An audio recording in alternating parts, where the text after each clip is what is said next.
대표님, 구매된 체험하는 분들이 튼튼 빈번을 어떻게든 하잖아요. 근데 막상 팔리고 나서 고객이 반품해달라, 배송 언제 오냐, 상품 이상하다 이러면 멘붕 온다고 하더라고요. 구매대행에서 CS가 그렇게 중요한가요? 구매 대행뿐만 아니라 거의 모든 온라인 셀링이 CS가 굉장히 큰 비중을 차지하고 있어요. 특히 이제 매출을 만드는 부분에서도 굉장히 큰 비중을 차지하지만 정상적인 주문건으로 정산이 되어야지 저희가 돈을 버는 구조잖아요. 그 사이에 반품이 된다든지 취소가 된다든지 파손으로 교환을 요청한다든지 이렇게 됐을 경우에는 손실이 되는 거거든요. 이 CS를 잘 해서 그런 손실들을 막아 나가야지만 결국엔 내 주머니에 들어오는 돈이 많아지는 거기 때문에 굉장히 중요하다고 볼 수 있고요. 또 특히 저희 구매 대행 같은 경우는 저희가 바로 고객한테 보내는 게 아니라 타오바오 판매자도 껴있을 거고 배송 대행지, 배대지라는 것도 껴있기 때문에 중간에 되게 거치는 것들이 많아요. 해외에서 오다 보니까 배송 기간도 길어지고 파손의 위험이라든지, 왜냐면 배를 타고 오고 거기서 막 지게차도 내렸다 올렸다 할 것이고 통관하면서 계속 물건을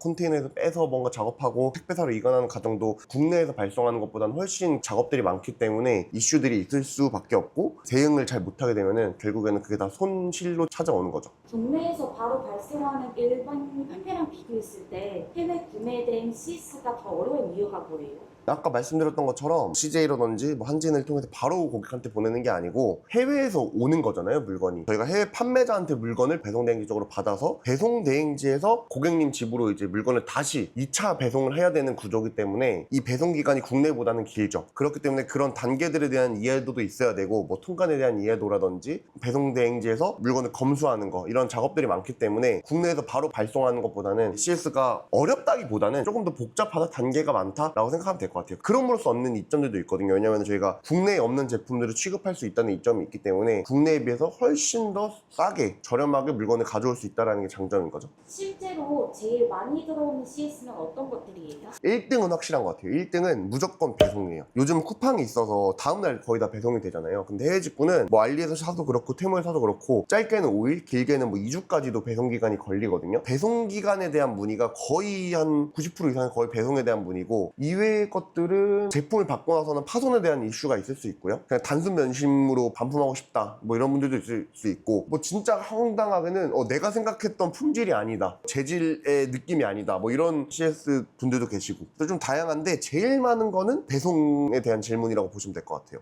초보 셀러들이 CS 받을 때 제일 많이 하는 실수가 뭐예요? 제가 다른 분들이 어떻게 CS를 하는지 뭐 옆에서 지켜보진 않았는데, 제 경험을 얘기해 보자면은, 저는 일단 이렇게 고객을 응대한 경험이 없다 보니까 전화하는 것도 되게 떨리고 두렵고, 이렇게 말해도 되나? 이렇게 내가 대처해야 되나? 이러다가 나 큰일 나는 거 아닌가? 두려움이 좀 있다 보니까 고객한테 끌려가는 게 있는 것 같아요. 그러니까 고객이 나 이거 마음에 안 들어, 이거 뭐 문제 있어, 환불해줘, 반품해줘, 아니면은 교환해줘, 이렇게 얘기하면은 그 요구를 그냥 그대로 다 받아들이고 들어주는 거죠. 물론 진짜 그렇게 정말 문제가 있는 것들도 많이 있을 수 있지만 거의 대부분은 고객의 기분 탓이라고 저는 생각하거든요. 근데 그 당시에는 그걸 몰랐어요, 초보일 때는. 그래서 내가 손해 보더라도 고객이 해달라는 대로 다 맞춰주고, 파손됐다 하면 교환해주고 새 제품 보내주고 막 이런 식으로 그냥 다 끌려다녔던 것 같아요. 저희가 절대 고객한테 그렇게 끌려다닐 필요가 없거든요. 뭔가 확실한 기준을 좀 세우고 좀 단호하게 말하는 게 필요할 것 같아요. 초보자분들이 그 단호하게 말하는 걸 좀 못하시거든요. 이거는 안 된다, 이거는 우리 잘못이 아니다, 이거는 원래 그냥 배송 중에 있을 수 있는 일이다, 이 정도는 우리가 뭐 교체 부품을 보내주겠다, 아니면은 이거는 단순 면심에 해당하기 때문에 왕복 배송비를 내야 된다, 이런 식으로 저희가 너무 의뢰 위치에 있는 게 아니라 어느 정도 동등한 선에서 좀 대응하는 게 필요하다고 생각하거든요. 그래야지 고객도 우리한테 무리한 요구를 전 안 한다고 생각을 해요. 그 당당함이 없는 게 좀 초보자분들이 이제 실수이지 않나, 그래서 손해를 좀 많이 보지 않나 라고 생각합니다. 아까 실제로 제일 많이 들어오는 CS가 네. 배송 언제 오냐는 거잖아요. 이건 어떻게 대응하는 게 좋아요? 이거요? 일단은 CS가 안 생기게 하는 게 제일 좋은 거고, 천재지변의 그것도 있고, 뭐 명절이 껴있다던가 아니면 세관의 물량이 너무 밀려있다거나 이런 경우에 사실 거의 배송 지연이 생기는 거거든요. 고객한테 안내를 좀 미리미리 하는 게 좀 중요한 것 같아요. 예를 들어서 중국에 춘절이 껴있다 그러면은 미리 고객한테 지금 중국이 명절 연휴 기간이기 때문에 배송이 일반 기간 대비 조금 더 늦어질 수 있다, 이렇게 좀 양해를 구한다, 이런 걸 좀 미리 안내드리면 좋을 것 같고, 통관이 너무 오래 걸린다 그러면 그것도 미리 말씀드리는 거죠. 옛날에 한창 이제 마약이 문제되셨던 시기가 있었는데 그 마약 때문에 모든 통관이 다 딜레이 됐던 적이 있었거든요. 그걸로 저희는 좀 얘기를 해서 요즘 마약 이슈가 너무 심해져가지고 통관 절차가 까다로워졌다, 그래서 앞에서부터 좀 밀린 게 많기 때문에 조금 배송이 지연될 수 있다, 문제없이 배송 갈 거니까 좀 믿고 기다려달라, 이렇게 좀 말하시면은 좀 안심을 많이 하시거든요. 결국에는 배송 관련된 CS를 계속 주시는 것도 불안해서요. 물건 못 받을까봐. 저희가 그것만 좀 해소해주면은 충분히 이렇게 다 원만하게 다 해결되는 CS 건들이고, 그런 것만 좀 잘 해결하면 될 것 같아요. 왜냐면 사실 저희가 어떻게 할 수 있는 건 없거든요. 가서 저희가 물건을 갑자기 빼올 수도 없는 거고, 그렇다 보니까 응대를 좀 잘 하면 좋을 것 같아요. 고객이 상품 받고 나서 그냥 마음에 안 든다, 단순 변심으로 반품해달라고 하면 해외 구매 대행은 반품 안 된다고 하면 되는 거예요. 아니죠. 그러면 안 되죠.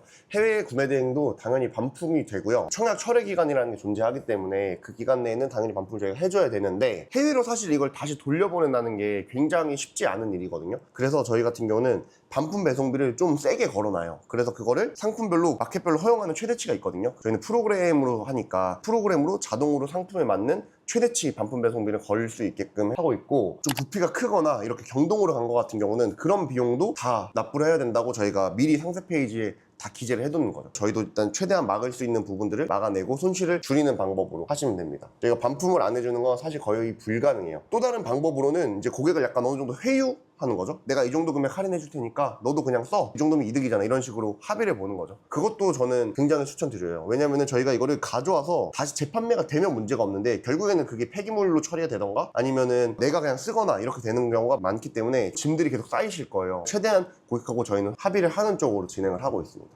그럼 단순 변심 말고 상품이 파손됐거나 오배송이면 누가 책임져요? 파손이나 오배송 같은 경우는 당연히 저희가 책임을 져야죠. 파손의 경우에는 일단은 고객한테 그 반품 승인해주고 배대지한테 뭐 배송비를 청구할 수 있고요. 그 다음에 저희가 보험이라는 걸 가입해요. 배송 보험이라는 걸 가입하기 때문에 그 보험사한테 이 물품 가액에 대한 원가를 보험비를 청구할 수 있습니다. 반품이 들어온다고 해도 파손이 난다고 해도 사실상 금액적인 손실은 없는 거죠. 팔아서 이득은 못 되겠지만 손해는 보는 의미는 없다. 초보자분들이 그런 걸 많이 걱정을 하세요. 반품이 들어왔을 때 나 이거 손해보면 어떡하지? 라고 생각하는데, 그런 거는 전혀 걱정하시지 않으셔도 된다. 그런 거에 대한 대비책들은 다 마련이 되어 있기 때문에 걱정하지 않으셔도 됩니다. 그리고 오배송회 같은 경우는 사실 쉽지 않아요. 이거는 단순 저희의 실수이기 때문에, 그래서 이런 거 같은 경우는 저희가 손실로 받아들이는 게 제일 마음도 편하고 제일 빠른 CS 해결법이라고 저는 생각하고 있거든요. 그냥 회수해서 재고로 가지고 계시다가 다시 재판매되면 내보내시던가 아니면은 그냥 뭐 쓰시던가 이런 식으로 하시는 게 제일 좋을 것 같습니다. 한 가지 좀 팁을 드리자면은, 초보자분들은 파손 위험도가 높을 만한 물건들이나 아니면은 배송 중에 뭔가 파손이 된다거나 찌그러진다거나 깨진다거나 배송 이슈가 있을 법한 물건들을 최대한 안 다루시는 게 좋아요. 아무리 보험 된다 하고 뭐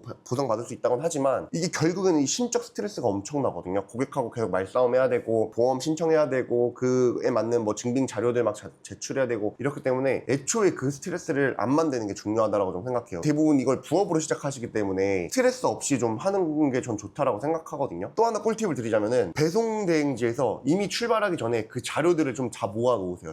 이 상품이 우리는 문제 없는 상태로 다 출고했다. 이 증빙 자료가 꼭 필요하기 때문에 그런 것들을 좀 잘 배대지한테 요청도 해보시고 그런 것들을 잘 가지고 있는 게 전 좋다라고 생각합니다. 진짜 화내는 고객도 있잖아요. 욕하거나 협박하듯이 리뷰 쓰겠다, 신고하겠다, 이런 경우는 어떻게 대처하는 게 좋을까요? 요건 오히려 개꿀이죠. 신고해가지고 합의금을 또 하나의 부가 수익이 될 수 있으니까 그거는 오히려 좀 기분 좋게, 그냥 이제 문제는 리뷰죠. 리뷰 악플을 단다거나 이렇게 하는 경우가 있는데, 브랜드를 운영하거나 수동상품을 운영하시는 경우에야 거기에 이미 공들인 리뷰들도 있고 이렇게 하니까 상품 삭제가 어려워요. 근데 반자동을 운영하시는 분들은 그냥 뭐 상관없습니다. 그렇게 하면은 리뷰 달아, 악플 달아, 이렇게 그냥 하시고 저희는 그냥 그 상품 등록하고 다른 상품 너무 많잖아요. 그냥 그거 등록하시면 돼요. 그런 거에 절대 휘둘리시거나 그런 뭔가 협박성 말에 절대 이렇게 요동하실 필요 없어요. 그냥 담대하게 난 너로 인해서 일단 돈 벌었어, 난 너 아니고도 고객 많아, 이런 마인드로 좀 그냥 돈 벌기 위한 당위성이다 라고 생각하시고 접근을 하시는 게 좀 좋을 것 같습니다. 그게 좀 정신건강에 좋더라고요. 저도 그런 거를 참 많이 당하고 지금도 정말 많이 당하고 있거든요. 저희 직원들도 그렇고, 그냥 이런 사람들도 있고 저런 사람들도 있고, 뭐 욕했으면 우린 신고하면 되는 거고, 리뷰 달았으면은 반자동 상품 같은 경우에야 그냥 상품 버리고, 만약에 뭐 수동 상품이나 내가 좀 갖고 놓은 상품이다, 그런 것들은 저희만의 또 노하우가 있는데, 그런 거는 이제 단톡방 들어오시면은 한번 물어보시면 제가 답변해 드릴게요. 유튜브에서 풀기는 좀 그렇고 노하우 눌러서 대처를 하고 있습니다. 그러면 애초에 CS를 줄이려면 상품 올릴 때 뭘 해놔야 돼요? 애초에 CS를 줄이려면은 상세 페이지에 저희한테 그러니까 법적으로 보호될 만한 우리가 이런 거 다 이미 고지해 놓은 거야. 근데 네가 못 봤어. 이렇게 할 만한 것들을 명확하게 상세 페이지에 좀 명시해 놓는 게 제일 중요한 것 같아요. 요즘은 고객들도 똑똑해져가지고 이거 없잖아. 이런 거 너 상세 페이지에 기재 안 돼 있잖아. 근데 왜 이거 내가 해야 돼? 배송비 왜 내가 물어야 돼? 반품 배송비 왜 이렇게 내야 돼? 이렇게 하시는 경우가 많기 때문에 그런 것들을 좀 꼼꼼하게 하시는 게 중요한데 이거는 사실 초보자분들 입장에서는 경험이 없으면 할 수 없는 부분이 있기 때문에 상세 페이지에 대한 내용은 저희 카페에다가 저희 노하우가 들어간 상세 페이지 만들어 놓은 게 있거든요. 그거 갖다가 그대로 쓰시면은 아마 큰 문제는 없으실 겁니다. 저희 거 한번 들어가서 쓰시면 좋을 것 같습니다. 초보셀러도 CS 템플릿을 미리 만들어 두는 게 좋나요? 부업으로 하시는 분들은 이렇게까지 하시는 건 좀 비추드려요. 근데 저희야 그 예상 CS를 다 만들어 놓고 하는데 초보자분들이 거기까지 하시는 거는 시간이 낭비일 것 같고 특히나 반자동을 운영하시는 분들 프로그램 상품을 많이 뿌리시는 분들은 상품이 워낙 다양하기 때문에 거의 불가능하고 제가 옛날에 반자동만 했을 때 했던 거는 배송 기간에 대한 문의가 들어왔을 때 답변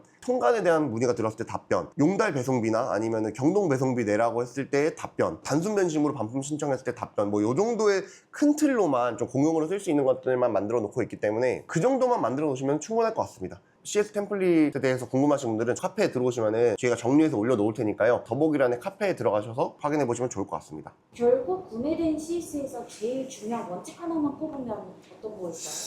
제가 생각하는 제일 중요한 거는 결국에는 이 CS를 하는 사람들의 핵심을 좀 파악하는 게 꿰뚫어보는 게 좀 중요한 것 같거든요. 우리한테 클레임을 거는 이유는 자기의 권리를 주장하기 위해서라고 저는 생각을 해요. 돈을 냈으니까 물건을 받을 권리가 당연히 있죠. 그거에 대해서 물건을 못 받을 것 같으니까 아니면은 너무 늦게 받을 것 같으니까 그거에 대해서 주장을 하거나 내가 정당한 대가를 내고 물건을 구매했는데 내가 쓴 돈에 대한 기준치에 못 미친다라고 생각했을 때 저는 CS를 한다라고 생각하거든요. 그 고객의 CS를 한 진짜 이유만 저는 해결해주면 된다라고 생각하거든요. 그러니까 예를 들어서 배송에 대해 물어본 사람들은 이거를 몇 월 며칠날 받을 거야. 언제 받을지 얘기해줘. 그것보다는 나 이거 진짜 받을 수 있는 거 맞지? 나 이 물건 사기당한 거 아니지? 이게 저는 그들의 핵심이라고 보거든요. 배송에 대한 기간을 물어보는 핵심이. 그렇기 때문에 그거에 대해서 우리가 확실하게 받을 수 있다. 걱정하지 말아라고만 확실하게 얘기를 해주고 통관이 이렇게 되고 있다라는 자료를 뭐 보내준다든지 이렇게 하면은 큰 문제가 없을 것 같고요. 파손에 대한 거다. 그러면은 우리가 이렇게 해결해 주겠다라는 거 고객과 소통을 해서 해결책을 준다면은 거의 큰 문제가 없이 다 진행되어 왔기 때문에 너무 우리가 더 많은 걸 해줄 필요도 없는 거고 딱 고객이 원하는 선에서만 서비스를 제공해 주는 게 저희도 큰 손해를 보지 않고 고객도 만족할 만한 CS라고 저는 생각합니다. 네, 오늘 이렇게 CS 관련해서 구매 대행이나 뭐 온라인 셀링에 대한 전반적인 CS에 관련해서 얘기를 해봤는데요. 사실 이거 되게 걱정하시는 분들이 많으실 거예요. CS라는 단어 자체에서 오는 약간의 그 거부감이 있잖아요. 저도 초반에 고객한테 전화 오는 거 받는 게 진짜 떨렸고 주말 끝나고 월요일 넘어가는 시점이 막 엄청 두렵고 그랬던 시기가 있었거든요. 근데 그거를 좀 내려놓고 나면 어느 순간 이 사람들이 이런 이유는 다 내가 돈 벌기 위한 그냥